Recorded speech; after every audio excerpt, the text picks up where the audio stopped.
boy. Yep, that's what we're talking about today. You read the title right. We'll see if this video even makes it up on YouTube, because I'm not sure I even want to put this out there. Now, before you go down and write the snarky opinion or angry opinion down in the comments, I just ask you to hear me out and watch the entire video. Maybe I'll change your point of view. Maybe I won't, and you'll go down to the comments anyway and write whatever. I'm just asking you to watch the entire video and listen to some of my reasoning. This video is going to be about why the 1911 Colt whatever brand is no longer a war-fighting pistol. And note I say no longer a war-fighting pistol. It used to be. Anyway, the reason I'm making a video on this is not to slam the 1911 and make people feel bad for using them. It's just a discussion me and a friend came up. And he's like, man, dude, 1911s are so cool. They're such a good tactical pistol. And it made me think about it some more. And the more I thought about it, the more I thought it really isn't anymore. Now, let's talk about what the 1911 is. It was made in exactly that, 1911. It's been used forever. It's been World War II, over 100 years old. And they just got, or Colt did, actually it wasn't just, it was a couple years ago, a renewed contract. I can't remember how much it was for. I think it was maybe $1 million contract with Colt for new 1911s. The 1911 is now, again, the standard issue sidearm. I mean, obviously they're still phasing them in currently. Some people are still using M9s. But they're the standard issue Marine Corps sidearm, which is very interesting, and I question that choice that they made. Anyway, we'll talk about my main gripes with the firearm. No one is saying, or at least I am not saying, that the 1911 was always terrible and it always will be terrible. That is not the case. It was a great firearm that beat the socks off of most other sidearms during World War II, Vietnam, pretty much almost all its life initially. It was a great pistol. It was reliable. There was a lot of great things about it. It was dang accurate. Now, I just don't think that a lot of people are using them for self-defense, WROL, the military, which I'm not too happy with that. I'll get to that later. I don't think it's a wise choice compared to some of the other options out there for a war-fighting pistol. Let's go ahead with my main gripe with this firearm, which is weight. I'm gonna break out the scale. We'll see if I can show this to you guys. Let me try and get this on right here. Let's see if you can see that. Anyway, I'll tell you the weight, and if you don't trust me because I'm a little prick that just doesn't like 1911s, you can go test it out for yourself. But this model of 1911 is 2.5 ounces. Or not 2.5 ounces, I'm retarded. 2 pounds, 5 ounces with 0.1 ounce on the side. I'll just say it's 2 pounds, 5 ounces for the sake of ease.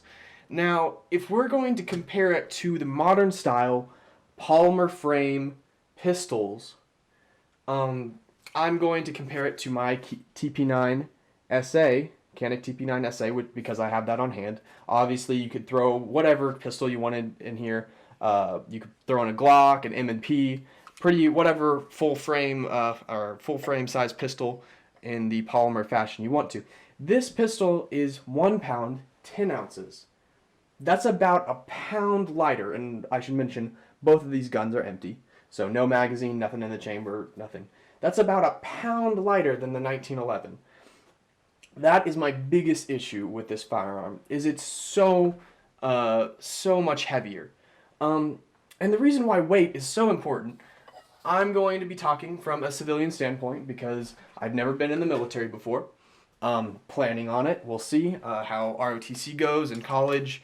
I hear that there's not a lot of demand for officers anymore, so we'll see how that goes. But this is my theory about what fire or sidearms are used for.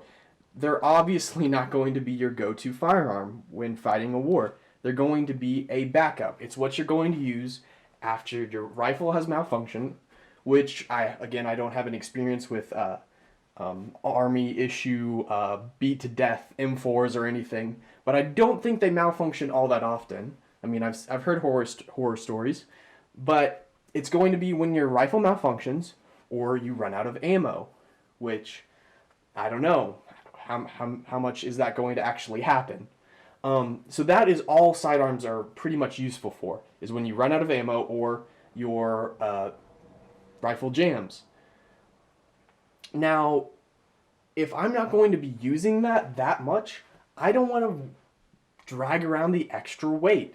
That is about a pound lighter that I could be if I went with a polymer framed pistol instead of a full steel pistol, which you could argue is more durable, but I don't think the durability is worth the weight.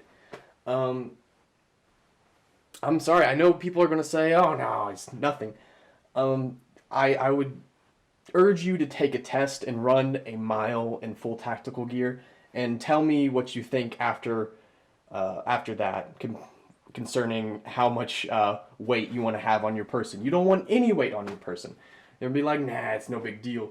After you run just a short period in full tactical gear, plates, pistol, magazines, you're going to be wanting to find places to shed some weight. A pound is quite significant compared to all these other polymer frame pistols. That is my first issue with sidearms. Or not sidearms, the 1911 as a sidearm, warfighting sidearm.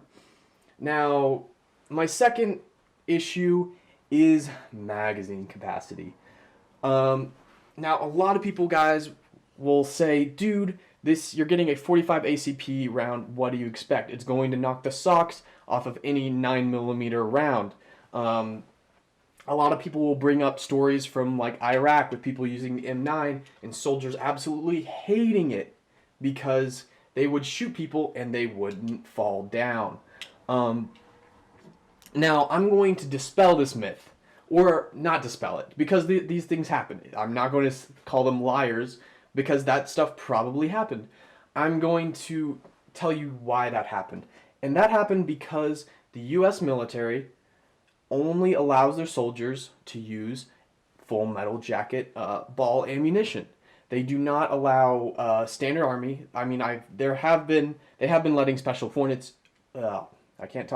special forces units use hollow points, but not the standard military. They're finally coming away from that, and they're going to be allowing different special purpose ammunitions for military use when they get a new sidearm, which they're going to decide in 2018.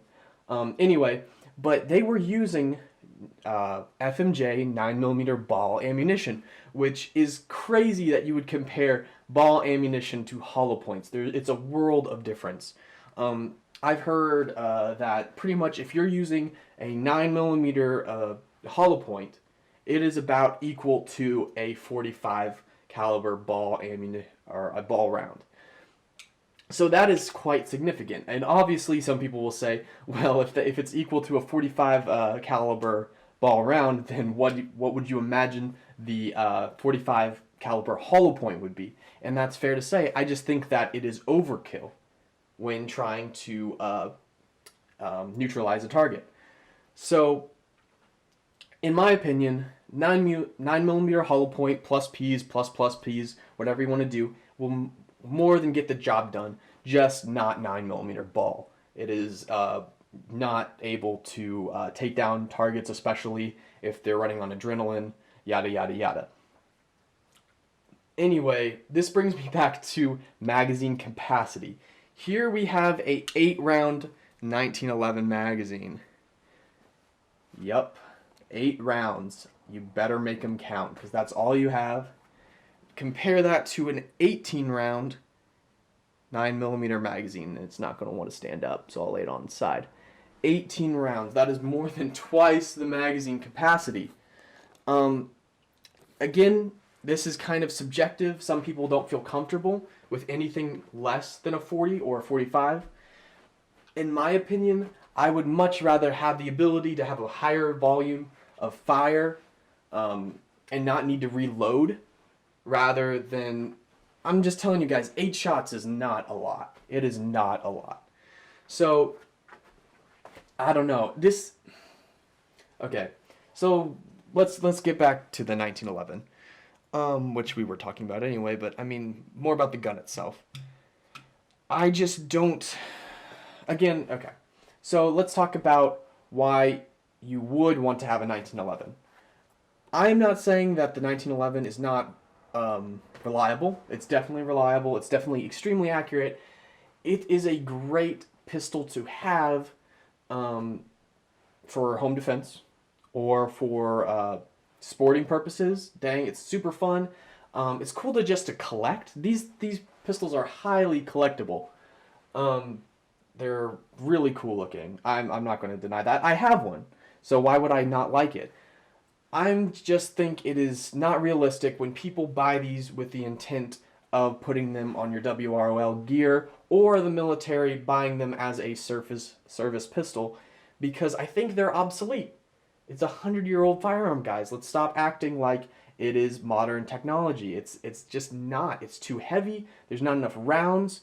Um, the caliber is cool, but it doesn't really matter significantly anymore compared to the ballistic technologies we have. Um, it's just not a war fighting pistol anymore. Now they're definitely collectible. They're definitely cool. They're cool things to have. Just don't buy them and put them on your chest rig and expect them to not hurt you, because the weight, the magazine capacity will end up hurting you. Um, and I would honestly replace it with any other type of firearm, or not type of firearm, any polymer framed pistol rather than a 1911. So, anyway, before you go down to the comments and yell at me, just note this is my opinion. I know it's not the end all opinion. If you want to put your opinion down in the comments in a non-violent way, go ahead and do that. I am all open for discussion on this topic, but we'll see if I even post this video, because I'm a little scared of the backlash that I'm going to get. But who knows? YouTube has surprised me before with their kindness, especially the gun community. I have to tell you guys, you are a great community. You've given me so many pointers to help me with my systems, just support. And then there's been a few of you that suck. So you'll always have those people. But anyway, I'll see you guys later.